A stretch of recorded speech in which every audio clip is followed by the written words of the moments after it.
সকলকে জয় শ্রীরাম।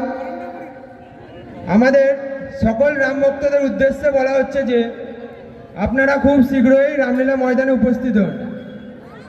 আর কিছুক্ষণের মধ্যেই আমরা আমাদের পথশোভা যাত্রাটি শুরু করব এবং আমাদের আশেপাশ থেকে বিভিন্ন গ্রাম থেকে যে সকল রাম ভক্তরা এসেছেন প্রতিটা গ্রাম থেকে অন্তত একজন করে অবশ্যই বটগাছের নিচে ওখানে বসে আছে